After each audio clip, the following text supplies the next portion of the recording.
ini, bioteknologi kelautan.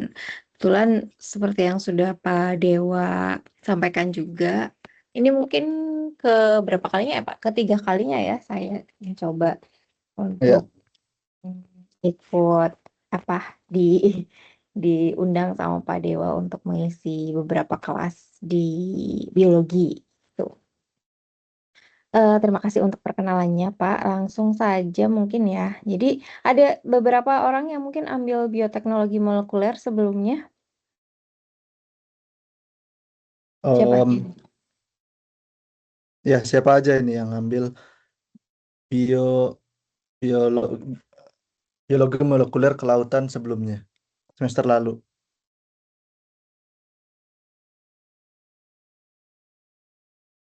Mana coba? Raise hand mungkin. Oh ya, bisa raise hand juga kalau misalnya ini. Saya malu-malu. Atau emang nggak ada ya? Jangan-jangan ya. Memang tidak ada. Oh, aha. Iya, ini tuh lebih banyak yang, iya kemungkinan sih nggak ada sih. Ada kemungkinan nggak ada. Hmm. Baik. Untuk temanya apa Pak sekarang bioteknologi ini yang sedang berlanjut? Eh, yang topik-topik di sini di mata kuliah ini, Ya, kalau boleh tahu yang iya, sebentar coba saya lihat ya. Em, yang pertama ini tentang metabolit sekunder dari tunicates. Oke, tunicates terus eh itu dari Bu Diah Ayuningrum dari Universitas Diponegoro. Terus ada Bu Vaniti dari Taiwan. Beliau menjelaskan tentang aplikasi probiotik serta postbiotik dalam bioteknologi aquacultur. Terus Pak Elva Setiawan tentang ini apa eh, mikroalga. Terus ada dosen tamu dari dari em, dari Wageningen Hmm, menjelaskan tentang marine product bioprocessing. oke. Terus selanjutnya ini Bu Dayu. Oke, baik. Berarti sebelumnya sama Pak Elva sudah dapat tentang mikroalga laut ya.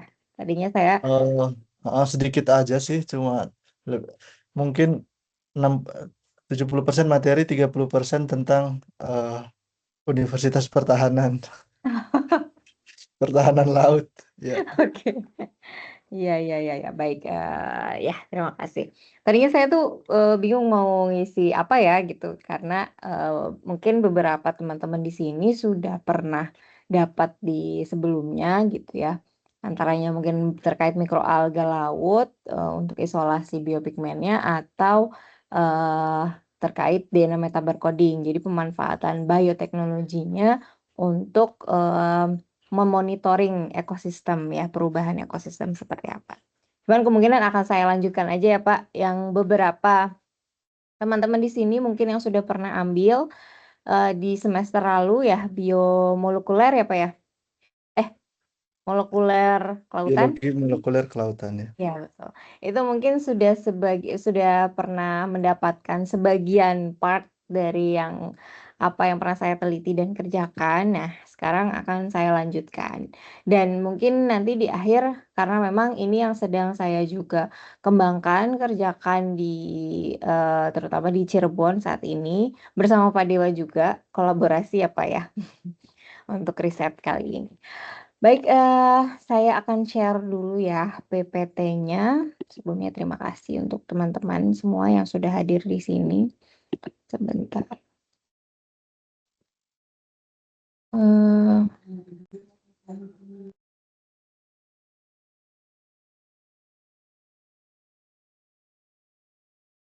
wait. Oh ya Bu Dayu, ini saya izin info ya bahwa meeting ini direkam, yang Oh mana iya, nanti anak-anak bisa akses kembali gitu. oh ya silahkan Pak. Nah, udah kelihatan belum layarnya Pak? Udah Bu. Additional permission are required to access the following files. Oh, kenapa? Hmm, Bentar ya. Iya, di sini hitam sih, padahal tadi udah muncul. Oke, Sudah ya Ini mungkin. udah muncul. Ini Nah, udah. oke, ini adalah sebenarnya materi besar yang sudah pernah saya juga share semester lalu kalau tidak salah ya untuk teman-teman biomolekuler kelautan gitu. Cuman mungkin baru sampai chapter kedua. Jadi di sini saya mencoba membagi cerita, membagi kisah tentang pemanfaatan DNA metabarcoding untuk mengetahui bagaimana perubahan dinamika ekosistem di laut lepas maupun di coastal area atau di daerah pantai. Nah, sebelumnya di kelas molekuler kelautan itu sudah saya share berkaitan dengan bagaimana pemanfaatan DNA metabarcoding untuk dinamika ekosistem di lepas pantai. Nah, jadi waktu itu study case-nya ada di Pasifik, Laut Pasifik. Nah, untuk yang sekarang saya akan memberikan materinya tentang yang coastal area dan berhubungan juga dengan yang sedang saya lakukan di Cirebon, seperti itu ya. Oke, baik, langsung saja sebentar. Saya ke slide yang kok berhenti share? Sebentar, Pak. Maaf. Langsung ke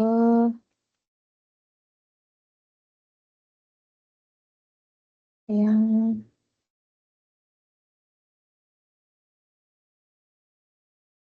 hmm,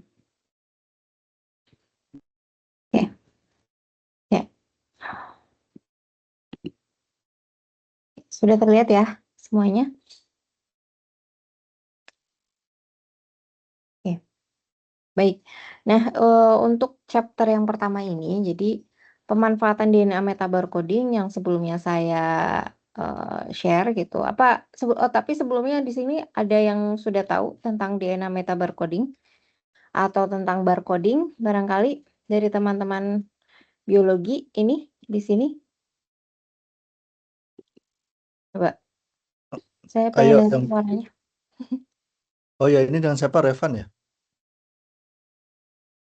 Revanda Putra. Iya, gimana? Gimana?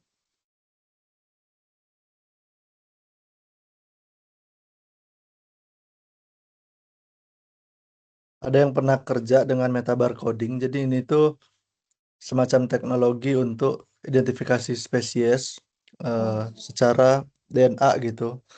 Ada yang bekerja dengan mungkin spesies identifikasi. Ada. Biar saya nggak mulai dari awal mungkin ya, menjelaskan. Oh, nggak apa-apa Bu, mulai dari awal aja. Heeh. Oke, baik. Ya, jadi DNA metabarcoding ini, kalau yang teman-teman tahu, teman-teman biologi pasti sudah lebih sering mendengar lah ya tentang DNA, kemudian PCR, terus kemudian sequencing, itu pasti sudah sangat familiar terkait hal tersebut. Cuman untuk metabarcoding, barangkali beberapa baru pernah mendengar. Jadi, untuk identifikasi spesies yang mungkin sering kita dengar dan sering kita lakukan seyogyanya gitu ya. Biasanya itu menggunakan Sanger sequencing ya. Jadi individual sequencing dengan menggunakan metode Sanger sequencing tadi ya. Terus kemudian diidentifikasi kita mulai dari ekstraksi DNA kemudian PCR, setelah PCR nanti sequencing dan kita dapat gitu ya dengan metode single sequencing itu individual sequencing. Jadi kita bisa mengidentifikasi spesies-spesies tertentu yang ingin kita tahu dengan individual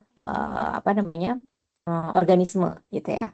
Nah, cuman di sini kita pakai DNA metabarcoding yang mungkin sudah sering dengar ya Kalau barcodingnya sendiri, jadi kita memanfaatkan beberapa primer-primer untuk sebagai target gen yang kita tuju, yang ingin kita ambil.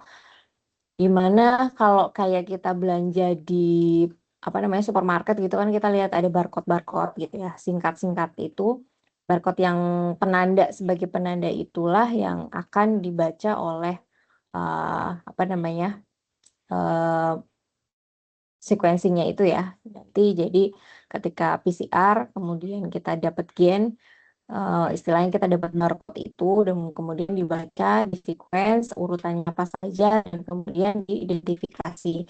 Jadi barcoding ini spesialisasinya karena dia punya panjang basa DNA yang lebih sedikit gitu ya dibandingkan whole genome gitu ya. Ya Pak Dewa gimana? Iya, Bu mau kasih info sedikit bahwa eh, ini tuh background mahasiswanya beragam gitu ya. Eh, Oh. kan bioteknologi kelautan. Jadi eh, apa bagian molekulernya itu agak harus di eh, apa namanya eh, mungkin dijelaskan secara umum gitu sedikit ya. Ada yang dari oceanografi, ada juga yang dari kewirausahaan SBM bahkan untuk Oh melihat gitu. pengelolaan kelautan itu seperti apa gitu. Ya gitu aja sih Bu. Ini ada anak oceanografi di sini. Waktu awal pertemuan sih ada ya. Oh gitu. Sekarang ada kah? Sekenal saya nggak? Yang dari oceanografi ada nggak ya di sini? Ya, oceanografi. Ada Bu. Nah ini Siapa ini? Nurul Azura, terus Mutiara Nurani. Oh alah. Ya baik. Oke, baik ya. Kalau begitu saya coba share dulu em, slide yang mengenai ininya ya. Slide nomor berapa ya? Saya lupa bentar.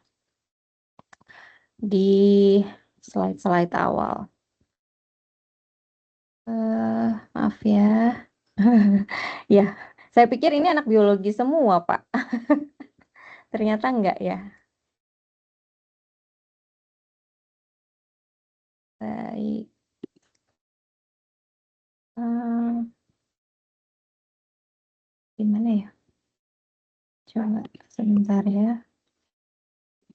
Oh iya tadi kemut. Jadi iya mata kuliah pilihan terus yang ngambil apa eh, minor gitu sama ini kayaknya eh, ada juga yang ngontrak dari luar gitu. Mungkin penasaran. Baik, baik, baik. Oke, tak apa. Nah, ini saya coba. Nah, ini ya. Em, Nanti mungkin setelah ini saya share lebih lanjutnya ya Pak, terkait detailnya seperti apa, tapi mungkin pendahuluan dulu aja ya saya ini kan selesaikan dulu itu. Nah, jadi tadi DNA metabarcoding ini kita menggunakan DNA gitu untuk memungkinkan kita menganalisis ada apa saja sih gitu di laut kita gitu ya. Identifikasi apa saja sih yang ada di laut eh, daerah tempat kita. Loh, kok hilang? Ya, bentar ya. Tadi sampai di mana? Masih di awal. Oke, baik.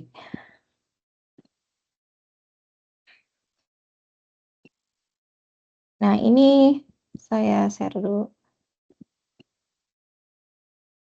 Nah, baik. Ya, kita nanti lihat bagaimana sih sampling metodenya, terus kemudian bagaimana nanti biomolekular analisisnya gitu ya. Jadi memanfaatkan bioteknologi untuk monitoring coastal ecosystem. Monitoringnya dalam hal apa sih gitu ya? Kalau yang teman-teman sebelumnya sudah pernah ambil molekuler kelautan gitu ya, sebelumnya itu saya memperlihatkan gimana si DNA metabarcoding ini digunakan untuk mendeteksi kebiasaan spawning dari ikan tuna, gitu ya. Jadi di sini coba saya kasih lihat sedikit saja ya. Di sini yang awal ini, jadi penelitian saya menginvestigasi bagaimana diversitas zooplankton di daerah laut terbuka gitu ya. Kemudian di sini nanti kaitannya akan dengan stratifikasi atau layer-layer. Kalau nih anak-anak oceanografi tahu ya, layer daripada kolom air itu seperti apa secara vertikal gitu. Nah, dinamikanya antara layer satu dengan layer yang lain, epipelagik gitu ya. Kalau di sini digambar ada daerah epipelagik ya, ada daerah mesopelagik, ada daerah batipelagik itu eh, apa namanya? Komposisi atau struktur daripada zooplanktonnya biota-biotanya di sana beda-beda gitu. Jadi waktu itu saya ambil beberapa sampel air di kedalaman sekian sampai sekian gitu ya. Ini dari 0 sampai 1000 untuk melihat setiap layer ini ada biota apa saja sih, terutama di sini zooplankton. Nah, jadi komunitas zooplankton itu yang kalau kita tahu adalah salah satu komponen daripada rantai makanan di laut yang peranannya cukup penting gitu. Apalagi kalau kita nanti ngomongin iklim ya. Ngomongin iklim, peranan zooplankton dalam apa ya? Mengambil emisi karbon gitu ya, mengurangi emisi karbon di laut itu sangat penting gitu ya. Jadi di sini saya melihat bagaimana sih strukturnya, biotanya seperti apa saja gitu. Ini dulu waktu 30 hari mencari badai ya, bukan mencari. Ini kalau teman-teman anak 90 sih tahu ya, dulu ada film judulnya 30 hari mencari cinta. Ini 30 hari mencari badai. Saya memang melihat bagaimana before after typhoon gitu ya. Before after typhoonnya gitu ya. Kemudian yang kedua itu di tengah laut saya juga ingin melihat bagaimana si skipjack tuna atau Capsulus pelamis ini ikan apa ya, ikan semacam ikan tuna yang cakalang gitu ya. Nah, ini di daerah Pasifik ini seperti apa sih spawning behavior-nya ketika ada typhoon gitu. Kalau yang kita dengar sebelumnya bahwa yang namanya typhoon itu punya bad impact dan positive impact gitu. Bad impact-nya di satu sisi itu bisa merusak habitat dan sebagainya gitu ya. Tapi di satu sisi lain ternyata di laut sendiri typhoon itu tidak serta-merta menghasilkan suatu bad impact aja, tapi ada positive impact-nya. Banyak kalau teman-teman ocean ngerti yang namanya upwelling gitu ya, itu nanti dia adalah suatu fenomena di mana nutrien-nutrien yang dari bawah laut itu terbawa ke permukaan. Jadi di situ ada blooming fitoplankton, terus nanti fish-nya itu jadi makan, memanfaatkan kondisi tersebut gitu ya untuk bisa spawning gitu, untuk juga bisa berkembang biak, nah seperti itu. Nah jadi hubungannya typhoon dengan kondisinya spawning skipjack tuna. Kayak itu yang di laut gitu ya. Masih dengan metode yang sama gitu ya. Masih dengan metode yang sama, ini saya mencoba memperlihatkan bagaimana saya juga melihat apa sih dinamika ekosistem gitu. Kalau tadi dinamikanya di laut adanya typhoon, gimana sih dinamikanya zooplankton dan juga ikan gitu ya, skipjack tuna dalam bertelur gitu ya.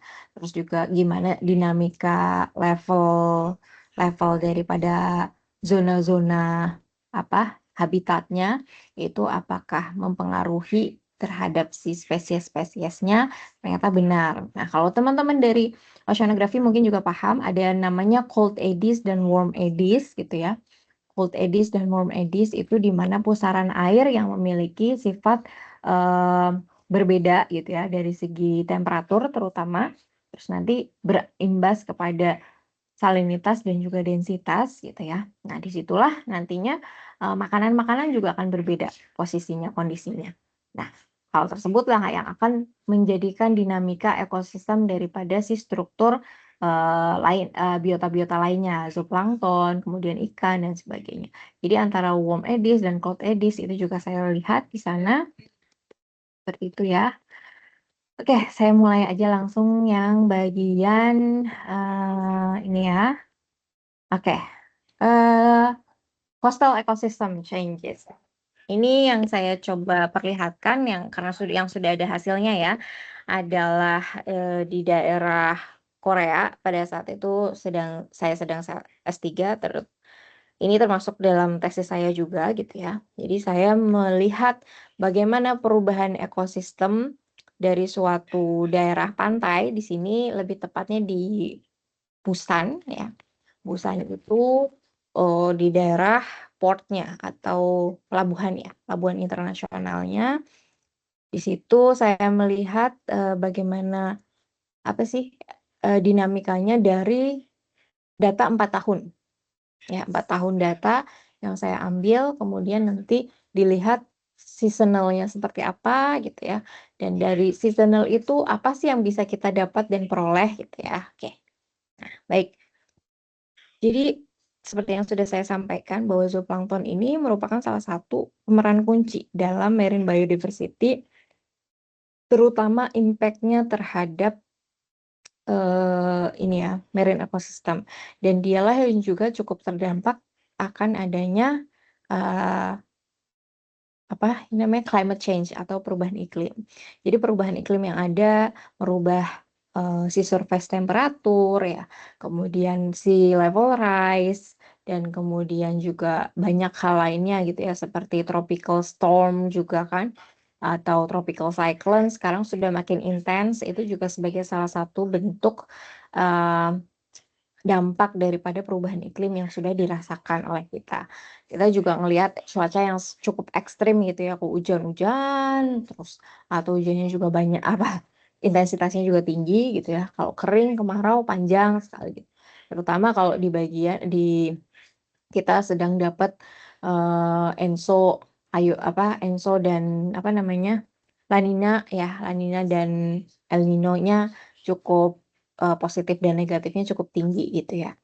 Jadi nah itu kita bisa melihat melalui struktur daripada biota-biota yang ada di daerah pantai gitu.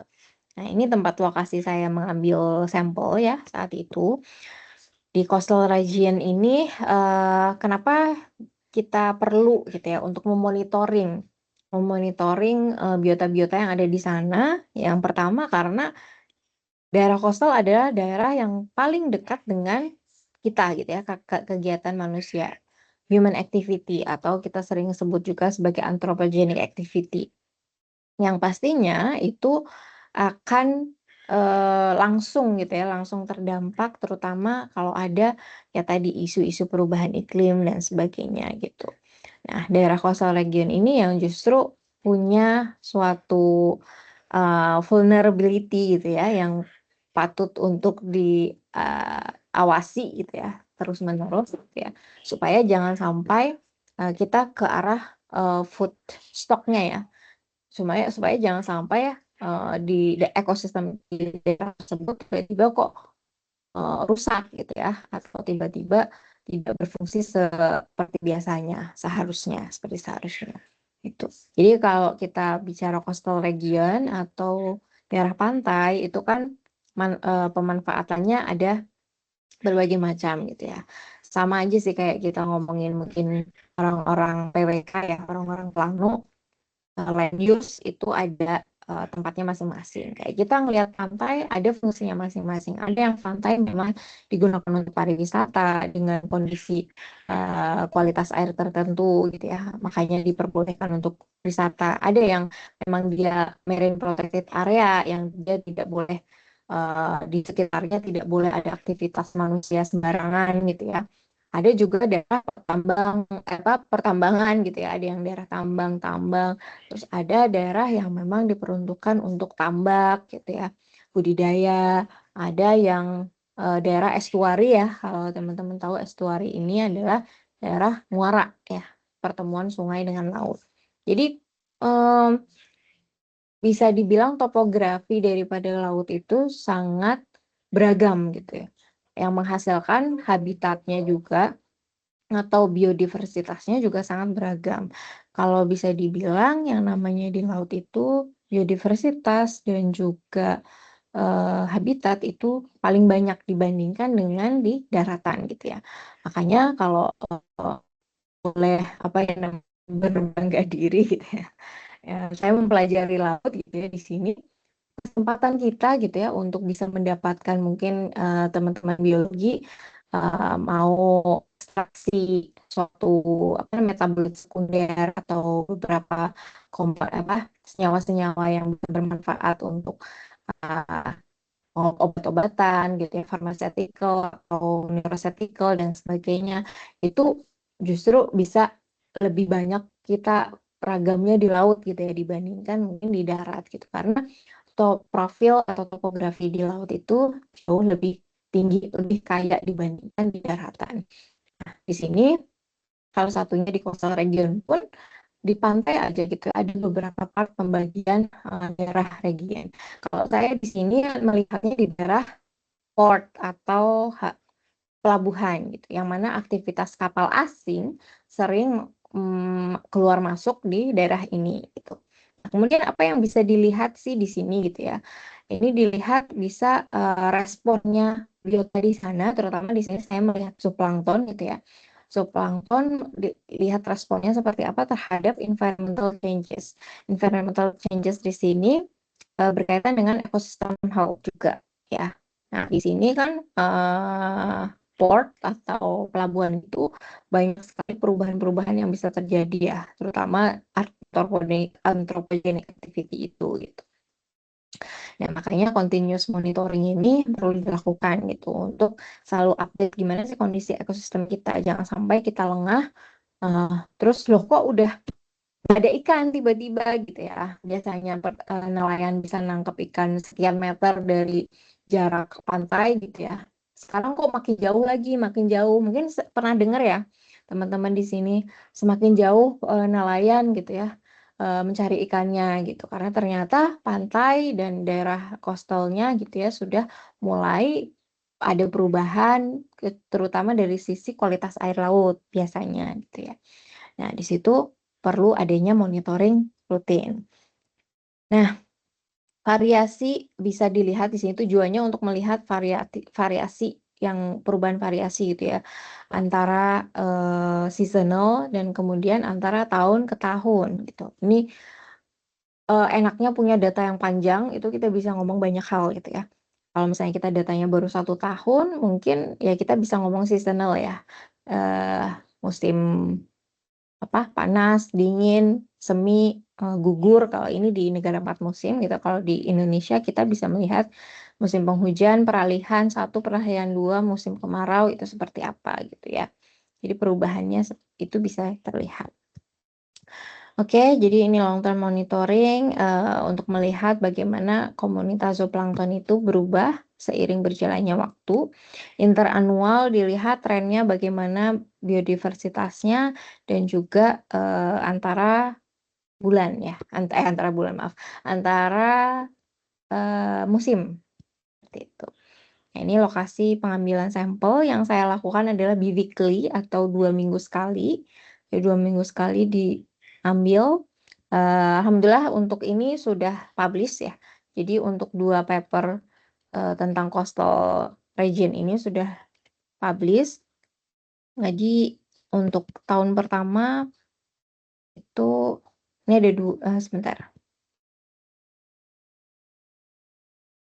Oke. Nah, metode yang digunakan untuk analisis. Ini di sini menggunakan Planktonet. Di sini ada yang sudah pernah menggunakan Planktonet sebelumnya? Planktonet? Sudah pernah, Bu. Sudah. Siapa tadi yang sudah pernah? Adri. Adri. Anak biologi kah? Iya, Bu. Waktu mata kuliah proyek ekologi. Oh, ya. Yang lain sudah? Ada yang sudah? Banyak mungkin ya. Yang mana OC? Jadi saya menggunakan Planktonet ini spesifikasinya untuk zooplankton. Jadi mesh yang digunakan itu sekitar 200 mikrometer ya. Ini 2 kali interval, terus samplingnya ditaruh di botol. Nah, tahap selanjutnya yang mungkin kalau tahap pertama survei dan sampling anak OC udah di luar kepala gitu ya. Nah, tahap berikutnya adalah DNA extraction. Ini yang mungkin teman-teman kalau di OC belum terlalu paham tentang ini. Kalau di biologi mungkin sudah gitu ya. Dan teman-teman yang lain di apa tadi ada SBM juga ya. Jadi mungkin ini kita lihat ya sama-sama. Nah, di zooplankton DNA extraction ini menggunakan kit gitu ya.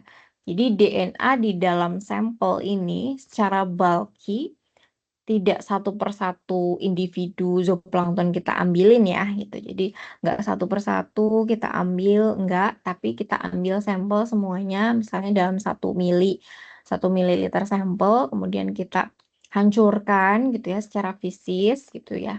Terus kemudian secara chemicals pun kita pakai beberapa reagen di sini yang ada di dalam kitnya untuk memecah sel-sel supaya DNA-nya keluar. Intinya itu ya untuk DNA extraction itu. Setelah DNA keluar, terekstraksi, udah keluar dari sel gitu ya. Nah, kemudian nanti kita lakukan amplifikasi atau PCR. Nah, PCR kan yang sering kita dengar untuk teman-teman yang masih awam mungkin kita sering dengar tes PCR untuk COVID gitu ya. Nah, sebenarnya prinsipnya sama gitu bahwa kita mau melihat kalau PCR untuk COVID kan kita diambil ini ya, apa sih namanya, sampel di hidung atau di mulut gitu ya, intinya bagian dari tubuh kita untuk dilihat apakah ada DNA virus COVID di sana gitu ya, untuk diidentifikasi. Sama di sini pun gitu, PCR amplification ini digunakan untuk mengamplifikasi atau memperbanyak gitu ya, memperbanyak DNA yang ada di dalam sampel tadi. Nah, kalau misalnya sampel hostel atau lantai itu biasanya banyak ininya apa sih namanya, individunya tuh ya, biota di dalamnya tuh bisa kita dapatkan banyak. Tapi untuk sampel-sampel di tengah laut itu biasanya kita jauh relatif lebih sedikit gitu ya biota-biotanya. Jadi makanya kalau di sini kita gunakan amplifikasi untuk bisa memperbanyak DNA yang sudah kita dapat. Nah, amplifikasinya tidak sembarang copy paste aja ya gitu ya. Ya metodenya kayak copy paste, tapi di sini kita punya target gen yang mau di-copy. Jadi tidak semua gen atau DNA yang sudah terekstrak itu akan di-copy paste, tapi di sini untuk gen tertentu. Jadi cuma di sini namanya CO1 gen atau cytochrome oxidase ya. Gen ini ada di mitokondria di dalam suatu zooplankton di sini ya. Di fitoplankton juga ada, di ikan juga ada gitu ya. Jadi hampir semua makhluk hidup punya gen ini. Makanya gen ini itu digunakan sebagai penanda untuk menciri khaskan mana nih apa untuk mengidentifikasi. Karena uniknya gen CO1 ini dia di setiap makhluk ada gitu ya. Hampir di setiap biota ada, tapi dia punya ciri khas tertentu untuk masing-masing spesies. Jadi entah itu beda bahasa satu, bisa bahasanya beda dua dan sekian gitu ya. Nah, itu memudahkan untuk proses identifikasi. Ada kalau teman biologi sering mungkin bekerja dengan 18S ya, primer 18S, 18 target gen mungkin apalagi 16S gitu ya. Itu juga bisa digunakan sama aja. Intinya bagian-bagian tertentu daripada sesuatu biota kita gunakan si barcode itu untuk penanda gitu ya. Kita multiple perbanyak supaya kita bisa identifikasi. Nah, di sini targetnya adalah CO1 gene. Untuk biota laut, CO1 gene ini termasuk yang sudah cukup lengkap library-nya dan di gen apa di GenBank gitu ya, di NCBI cukup banyak gitu. Jadi saya pakai CO1 gene dibandingkan daripada 18S atau yang lainnya gitu ya. Jadi target gennya ini yang kita ambil melalui PCR gitu ya. Primernya nanti copy paste cuma si gen ini. Nah, terus kemudian setelah didapatkan produk PCR-nya yang sudah makin banyak gen-gen CO1 dari masing-masing biota itu tadi ya, zooplankton, kemudian di sequencing urutan basa DNA-nya. Setelah urutan basa DNA-nya dapat gitu kan, antara satu individu, satu zooplankton spesies satu dan spesies yang lainnya itu punya ciri khas yang berbeda CO1-nya ya. Jadi nanti teridentifikasilah di sini. Bisa mungkin dari satu sampel ini ribuan data yang didapatkan. Makanya di sini kita bermain pakai bioinformatics. Kemudian nanti kita pakai aplikasi tertentu gitu ya, pakai software tertentu untuk menganalisis lebih lanjut. Jadi kalau kita pakai sequencing yang biasa, individual sequencing atau Sanger sequencing, itu kita bisa langsung aja blast di NCBI gitu, blast di GenBank, kemudian kita dapat satu persatu ya, itu aman gitu. Tapi kalau dari data DNA barcoding ini namanya juga meta barcoding gitu ya. Jadi kita punya banyak ribuan data bisa jadi di sini gitu ya. Punya banyak ratusan spesies zooplankton di sini yang bisa terjerat gitu ya dalam proses PCR itu. Kemudian nanti diidentifikasinya kita perlu machine learning bioinformatics analysis yang lebih lanjut, lebih apa ya, lebih expert dari yang biasanya. Pakainya Qwime. Kalau teman-teman OC mungkin sudah sering mendengar Python. Nah, ini basicnya juga sama kayak Python sih sebenarnya, tapi nama softwarenya beda lagi. Nah, di sini kita pakai Anaconda ya, jenis ular yang lain yang lebih besar. Qwime, terus setelah itu untuk visualisasi dan lain sebagainya pakai R, atau bisa juga menggunakan MATLAB ya, menggunakan ArcGIS juga mungkin beberapa bisa, tapi kebanyakan karena ini bioinformatics ya, itu saya sih menyarankannya ke R atau MATLAB ya. Itu ya, jadi itu. Nah, proses samplingnya kita ambil, mungkin yang belum pernah sampling. Itu yang apa?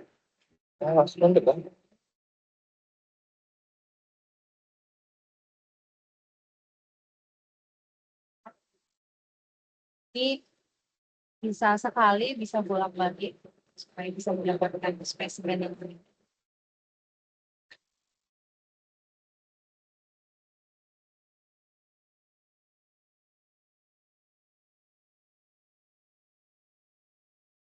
Itu untuk samplingnya. Nah, ini yang menarik yang pernah saya dapati gitu ya, bahwa beberapa kali saya perhatikan di beberapa musim itu ada sampel yang warnanya seperti ini. Lalu itu di bulan apa ya, saya lupa, Mei mungkin ya kalau nggak salah. Itu seperti ini, jadi warnanya kayak orange, jus jambu gitu lah ya. Nah, ternyata menariknya setelah dituang dalam kondisi gelap, dia pecah. Ada yang tahu nggak kira-kira ini apa? Mungkin teman-teman biologi, ada yang tahu nggak? Jadi dia ketika kena sedikit apa sih, ya cahaya dihilangkan, kemudian ada pergerakan gitu ya, ada pergerakan di sini tuh ternyata dia tahu ini spesies apa? Ada yang tahu sebelumnya? Coba. Mau mengira-ngira mungkin? Yang akhirannya luminescence, Bu. Iya. Belum tentu Pak Dewa. Nah, itu adalah salah satu spesies yang banyak ada di daerah coastal area ya, di daerah pantai, namanya Noctiluca. Ada yang pernah dengar Noctiluca? Jadi dia kalau malam kena ombak itu bisa berpendar biru seperti itu tadi ya, seperti tadi. Ya, kalau di pantai bisa terlihat. Nah, ketika di bulan-bulan tertentu dia itu blooming gitu ya, blooming dan bisa didapati banyak sekali Noctiluca di sana.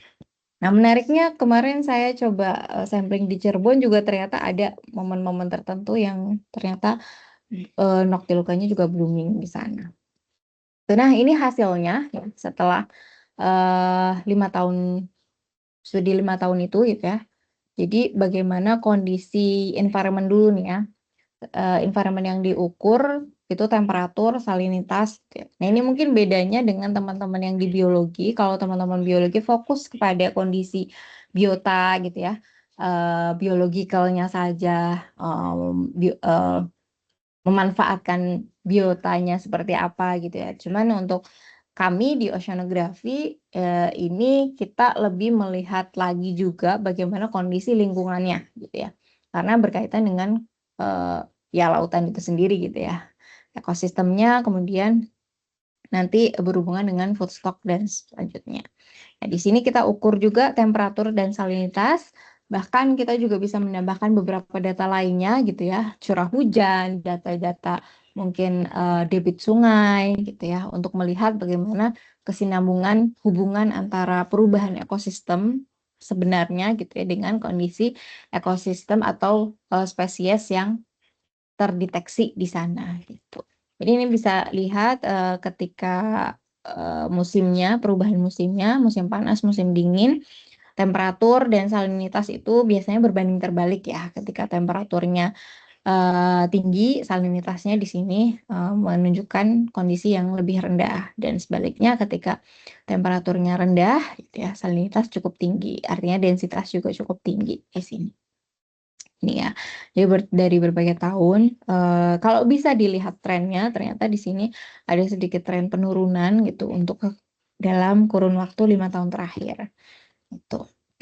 Nah, kemudian bagaimana dengan kondisi spesies atau biotanya, terutama zooplankton di sini. Jadi di sini saya mendapati ada total sekitar 365 spesies zooplankton di perairan tersebut. Jadi di perairan Korea Selatan, Busan, itu ada 365 spesies zooplankton terdeteksi di perairan tersebut dari sepanjang tahun ya, dari tahun 2019 sampai 2023 kemarin. Nah, di sini saya memberikan kategori lain, ada total zooplankton, ada common zooplankton. Common zooplankton ini saya berdasarkan relative abundance-nya. Jadi abundance-nya yang tinggi saya pertahankan, sedangkan abundance yang kurang dari 0,01% itu saya hapus ya. Tinggal segini gitu, 159. Artinya apa? Berarti banyak juga zooplankton yang tidak common gitu ya, rare. Jadi rare ini apakah dia suatu zooplankton yang terbawa dari kapal asing, atau mungkin rare ini adalah spesies-spesies baru yang cuma musiman aja munculnya, bisa jadi seperti itu. Nah, lebih lanjut kita bisa melihatnya. Nah, di sini adalah indeks diversitas selama 5 tahun. Jadi bisa dilihat di sini species richness yang terobservasi, spesiesnya menunjukkan trennya dari tahun ke tahun, dari 2019 sampai 2023 ternyata ada kenaikan gitu. Ini naik turun ini mewakili musiman ya. Jadi di musim panas dia biasanya diversitasnya naik gitu ya. Jadi makin banyak spesies-spesies yang muncul ketimbang ketika bulan maaf, ini spring kayaknya ya harusnya ya. Itu Juli. Oh ya benar-benar. Spring, summer. Nah, ketika bulan-bulan awal winter ke apa namanya? Winter ke spring gitu. Itu justru spesiesnya paling sedikit gitu. Jadi kemunculan spesiesnya paling dikit. Tapi di sini spesies richness ya. Jadi indeks diversitasnya, keragaman, keanekaragaman spesiesnya. Dari abundance-nya belum tentu gitu ya. Jadi di sini cuma melihat bagaimana bukan kelimpahannya tapi tentang keanekaragamannya gitu ya. Ini kemudian nah di sini ada saya memperlihatkan bagaimana relative abundance atau kelimpahan relatif terhadap kondisi masing-masing sampel ya. Tidak bisa dipukul rata semuanya, tapi ini per sampel memperlihatkan gitu ya di sini di bulan-bulan Januari, Desember dan Februari sesuai dengan yang tadi gitu ya, biodiversitasnya rendah di bulan-bulan winter, dan ternyata memang di sini komposisi spesiesnya bisa dilihat yang paling pink itu justru banyak sekali gitu kan. Jadi komposisi yang pink ini dibandingkan warna-warna lain mendominasi. Nah, itulah yang menyebabkan diversitasnya rendah karena kelimpahan satu spesies di bulan-bulan tertentu, di bulan tersebut jauh lebih banyak dibandingkan di bulan-bulan lainnya gitu. Nah, ini kalau kita ngelihat di bulan Juni, Juli, Agustus atau musim panas gitu ya. Ini makin beragam kan warnanya. Warna-warna ini merepresentasikan spesies-spesiesnya atau kelas-kelasnya. Kalau di sini nggak sampai spesies sih, sampai kelas-kelasnya ya. Kelas dan beberapa mungkin ada kelas ya. Gitu. Jadi di musim panas komposisinya berubah, di musim dingin itu berubah lagi. abundance-nya ada satu spesies yang merajai lah ya ibaratnya gitu. Nah, seperti itu. Jadi ternyata sesuatu yang tidak terlihat pun gitu ya. Kalau kita teliti, kita lihat lebih dalam lagi, lebih spesifik lagi, ada ternyata perubahan yang terjadi antara musim panas, musim dingin gitu ya. Karena di sini environmentalnya juga berubah, otomatis penghuninya pun gitu ya, ekosistemnya pun bisa jadi akan berubah. Tadi extremely dari segi temperatur, salinitas kita lihat kan perbedaannya dari musim ke musim. Itu juga yang menyebabkan jadinya ya manusia, makhluk hidup yang tinggal di situ pun akan berbeda juga gitu. Nah, sekarang kondisinya dengan adanya climate change pun gitu ya, adanya sea level rise, kemudian nanti juga berpengaruh juga terhadap kondisi-kondisi si surface temperatur, ada kondisi-kondisi lainnya badai dan sebagainya, itu juga bisa menjadi salah satu pemicu perubahan si ekosistem ini gitu ya, tidak hanya musiman. Seperti itu ya. Jadi itu yang bisa kita lihat gimana sih dinamika ekosistem itu berubah sepanjang musim, sepanjang tahun gitu ya. Nah, yang kedua apa yang bisa dilakukan gitu ya. Nah, tadi kita lihat komposisinya, kita lihat biodiversitasnya, keanekaragaman dan kelimpahan. Terus kemudian di sini kita bisa melihat spesies-spesies tertentu juga untuk kita lihat trennya juga gitu ya. Jadi kita ambil dari data yang sudah kita dapatkan tuh, data kita dapatkan untuk melihat beberapa komunitas gitu ya, yang mungkin kalau di sini kita lihat, oh si pink ini apa sih gitu ya, spesies apa sih ini, kita pengen lihat lebih detail lagi, kita bisa ambil gitu datanya. Dan di sini kita melihat bahwa si arthropoda, kelas filum arthropoda ya, kelasnya Hexanoplia, atau yang sering banget kita dengar ini adalah kopepod. Yang lebih familiar itu bahasanya adalah kopepod.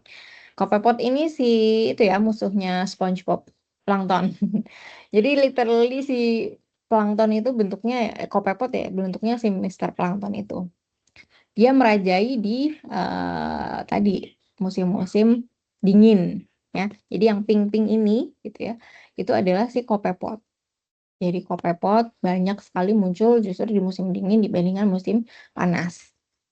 Tuh. Di satu sisi ada tren-tren yang lainnya untuk zooplankton jenis lainnya gitu ya. Ada yang turun, ada yang naik. Kalau ini semuanya relatif trennya turun gitu ya dari tahun ke tahun. Kenapa kok bisa turun? Nah, ini yang sebenarnya ingin dicari lebih lanjut lagi. Kalau setelah kita melihat bagaimana trennya penurunan ini, bisa jadi kita mengaitkan dengan kondisi anthropogenic activity-nya atau perubahan ekosistem, perubahan environmental-nya, atau perubahan iklim juga dan sebagainya. Nah, ini ya si kopepod salah satunya. Ini genusnya kelasnya secara menyeluruh. Ini beberapa spesies kopepod yang terekam gitu ya. Paracalanus parvus di sini. Terus ada yang lainnya juga. Tuh, ini tren yang turun. Nah, ada juga tren yang dia naik dari tahun 2019 kok makin banyak di tahun 2023 atau 2022 lah di sini ya. Jadi ada beberapa yang trennya terlihat naik. Apa aja itu gitu ya. Nah, ada beberapa spesies yang terlihat memiliki kecenderungan dari segi abundance-nya atau kelimpahannya itu naik. Contohnya Barnacles ya ini ya. Barnacles, terus ada Membranipora sp di sini contohnya salah satunya. Jadi arthropoda, filum arthropoda untuk subkelasnya Thecostracca ini banyakan menaik malah justru. Nah, ini apa yang disebabkan? Ini yang perlu dicari lebih lanjut. Apakah memang karena suhu kah, atau mungkin salinitas, atau kondisi chemical lainnya yang ada di dalam laut, komposisi lautnya gitu ya, kualitas air laut yang lainnya mungkin yang berpengaruh. Nah, itu yang perlu dilihat lagi. Nah, itu dari interannualnya gitu ya. Jadi kita bisa melihat tren dari tahun ke tahun, spesies perubahannya itu seperti apa, dari musim ke musim, komposisi spesiesnya seperti apa gitu ya. Nah, ini kita juga bisa menggunakan data tersebut untuk melihat indikator spesies. Jadi kalau kita bisa mengedeteksi satu spesies tertentu, oh berarti ini udah mau musim apa namanya semi gitu ya, atau musim panas. Ini berarti udah mau masuk musim dingin gitu ya. Nah ini kita pakai seasonal indicator species. Kalau ini pakai sebenarnya sangat mudah dipelajari. Ini pakai di RSOP, ada R package untuk melihat indikator spesies gitu ya. Itu kita mainannya pakai R gitu ya. Di sini kelihatan di fall ternyata ini yang banyak, winter di sini ada, spring juga di sini ada spesies tertentu yang bisa jadi indikator gitu ya. Ini juga masih indikatornya summer, kemudian apa namanya di tadi musim, udah ini summer terakhir gitu. Jadi kita bisa tahu kondisi apa namanya laut kita gitu ya, kapan ikan banyak gitu ya, kapan mungkin ini salah satunya kan ya bulu babi banyak gitu, atau di satu sisi ada tadi kerang-kerangan gitu ya, itu banyak itu bisa gitu. Loh Bu, kok di sini ada bulu babi dan juga kerang-kerangan gitu, kok bisa terdeteksi gitu? Loh jangan salah gitu ya. Jadi dari kriteria-kriteria zooplankton tersebut gitu ya, ada zooplankton dia holoplankton dan meroplankton gitu ya. Ada beberapa yang dia zooplanktonnya hanya bagian larva kecilnya aja, itu ada juga golongan zooplankton yang dia sepanjang kehidupannya dia adalah planktonik. Ada yang cuma pada saat larva dia planktonik. Jadi di sini macam-macam kayak misalnya ikan ya, ikan aja gitu. Ikan itu bisa tergolong zooplankton ketika dia masih larva bentuknya gitu ya. Jadi dia masih sangat kecil dari telur ikannya gitu, kemudian dia menjadi larva ikan, dia masih golongannya zooplankton. Begitupun spesies-spesies biota laut yang lainnya ada yang dia dalam bentuk larvanya dia masih masuk golongan zooplankton gitu ya. Jadi di sini bisa terdeteksi. Makanya spawning behavior pun kita bisa lihat di sini dengan mendeteksi ikan-ikan gitu ya, ikan-ikan yang terekam gitu. Jadi sekaligus gitu ya, larva-larva ikan yang bisa terlihat di berbagai musim pun itu kita bisa lihat di data ini gitu. Itu ya, jadi untuk studi kasus di coastal area gitu ya, kita bisa melihat seasonal zooplankton community seperti apa, terus kemudian interannual change-nya itu bagaimana, trennya bagaimana, itu bisa kita lihat dengan memanfaatkan tadi DNA metabarcoding. Nah, kemudian ada satu lagi ya yang mau saya share juga, ini masih berkaitan dengan coastal area juga, bagaimana memanfaatkan DNA metabarcoding ini untuk deteksi dini berkaitan dengan red tide atau alga bloom atau harmful alga bloom. Ada yang belum pernah dengar harmful alga bloom atau HABS? Yang belum pernah? Coba angkat tangan. Ada yang belum pernah kah? Oh, Pak Dewa belum? Iya, belum, Bu. Yang lain, ada yang belum? Oke, karena Pak Dewa belum ya sudah kita ini ya. Kita balik lagi ke tadi. Iya betul ini ya. Nah, harmful alga bloom. Jadi ada momen-momen di mana blooming atau berkembang biak begitu pesat si alga-alga, dalam hal ini fitoplankton gitu ya. Fitoplankton berkembang sangat cepat gitu karena adanya peningkatan nutrisi ya pada badan air gitu. Jadi secara masif gitu ya, tiba-tiba ada nutrien yang banyak. Nah, disitulah makanan-makanan fitoplankton itu gitu kan ada, fitoplanktonnya juga akhirnya banyak, berkembang biak dengan sangat cepat. Itulah disebutnya blooming. Nah, harmful alga bloom ini berhubungan dengan beberapa spesies yang memang cukup sering mengakibatkan adanya kondisi yang buruk gitu ya. setelahnya. Sebenarnya hampir semua blooming yang terjadi kondisinya tidak baik ya, terutama untuk beberapa spesies lainnya, biota lainnya seperti ikan gitu. Karena dengan adanya blooming itu after effect-nya gitu. After effect-nya bisa ada kematian massal ikan gitu ya. Mungkin pernah dengar di berita-berita adanya kematian massal ikan di daerah Teluk Ambon gitu ya. Itu sering terjadi karena memang di daerah sana sering terjadi eutrofikasi. Eutrofikasi ini kan pengayaan nutrien ya.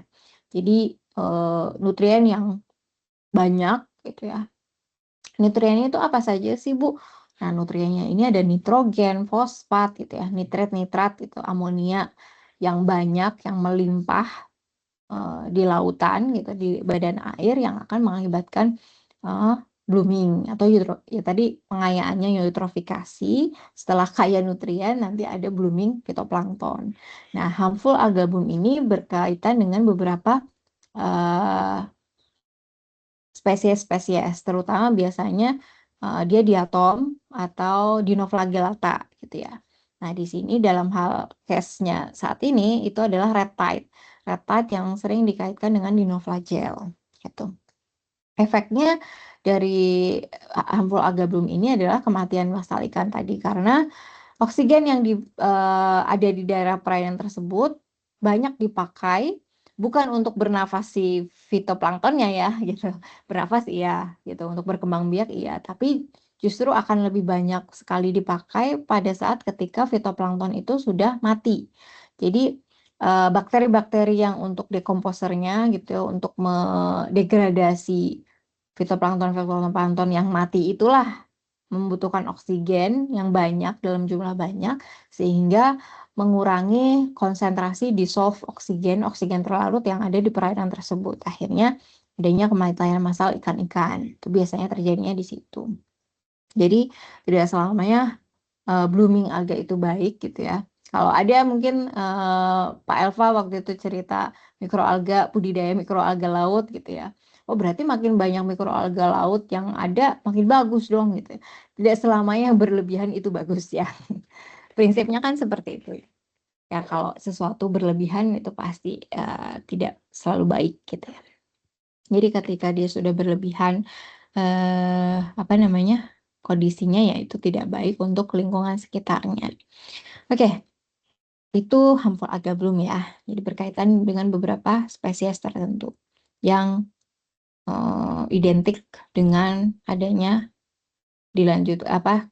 kematian massal atau dissolved oxygen concentration yang menurun. Nah, ini saya di sini ingin memperlihatkan bagaimana kita memanfaatkan DNA metabarcoding tadi untuk deteksi awal, deteksi dini si harmful algal bloom ini. Jadi sebelum adanya harmful algal bloom itu kita bisa melakukan sebuah mitigasi atau mungkin pencegahan gitu ya supaya kita bisa mempersiapkan lah lebih baik lagi gitu ya.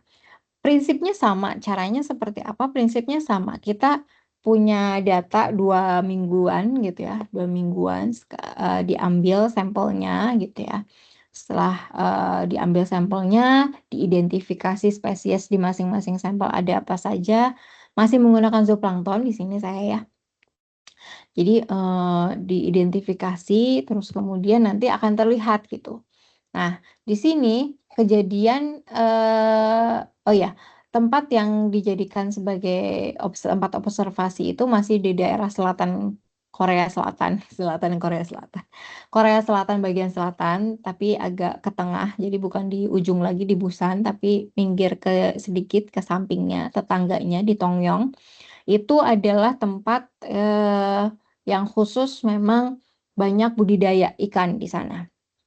Jadi tempat orang Korea memfokuskan penelitian terkait pembudidayaan ikan itu di daerah Tongyang. Tuh. Ya, makanya di sini penelitian mengenai HABS cukup relevan dan cukup penting gitu, important untuk dilakukan di daerah tersebut. Nah, HABS ini bukan dari zooplanktonnya ya, tapi dari fitoplankton.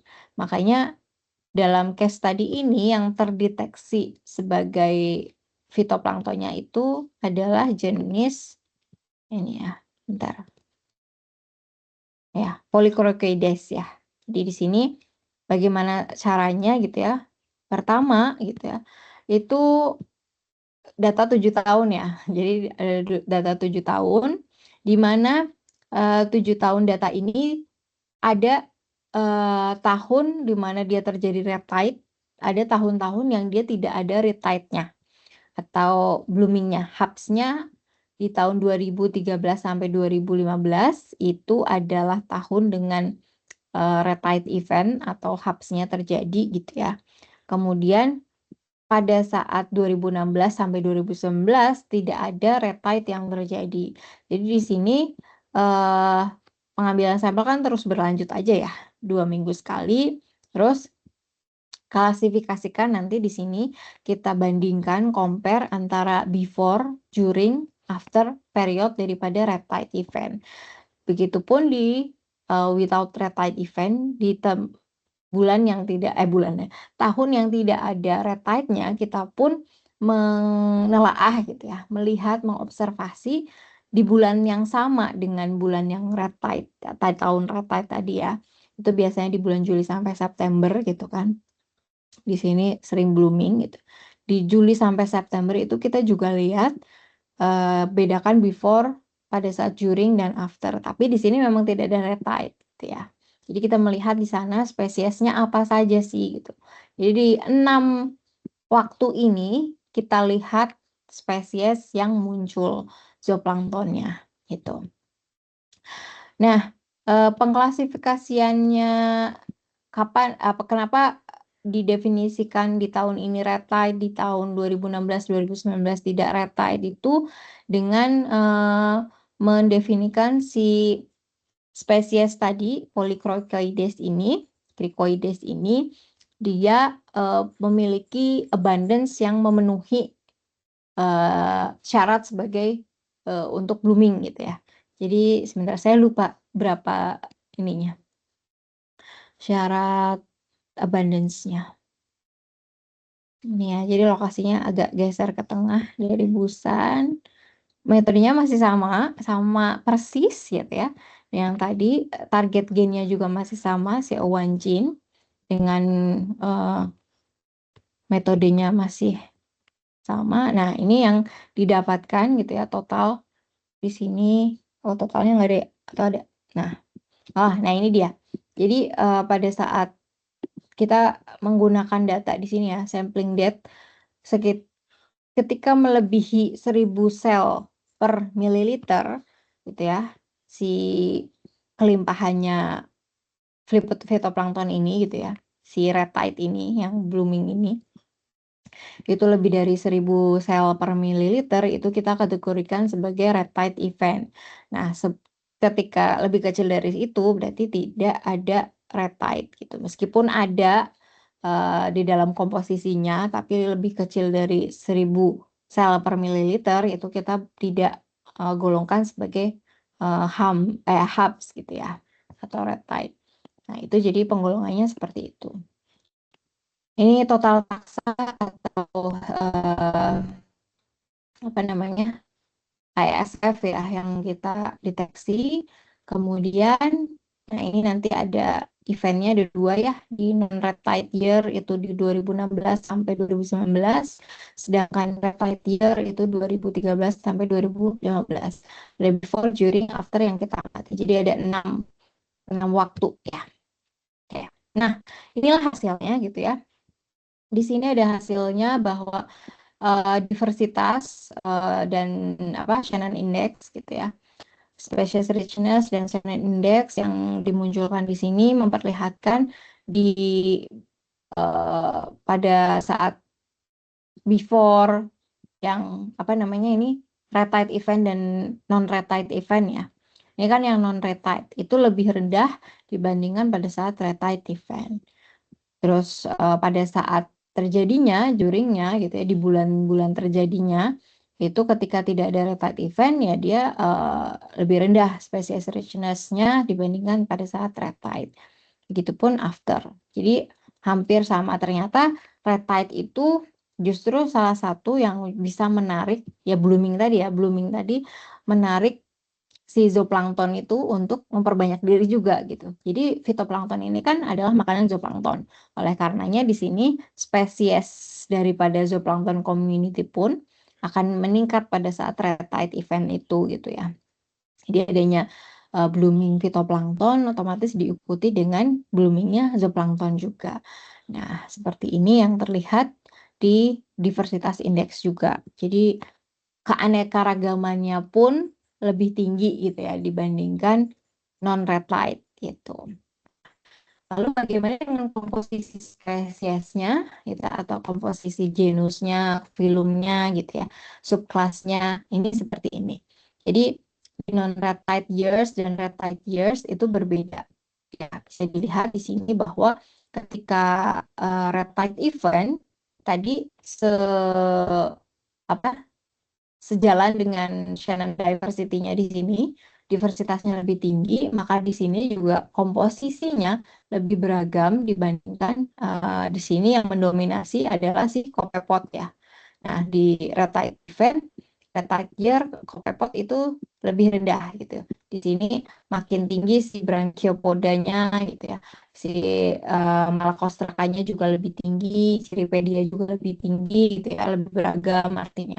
Nah, itu seperti itu. Jadi ternyata red tide year membawa menginjus si diversitas gitu ya.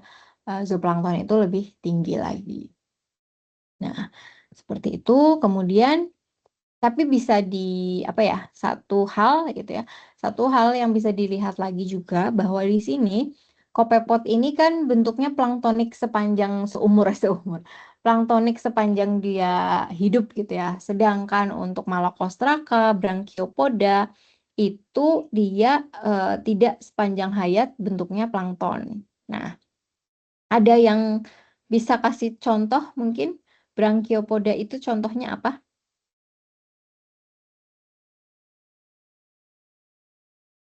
Ayo, apa ada yang mau kasih contoh? Branchiopoda. Dapnia, Ada Bu. yang tahu? Apa? Dapnia magna. Apa itu? Itu apa?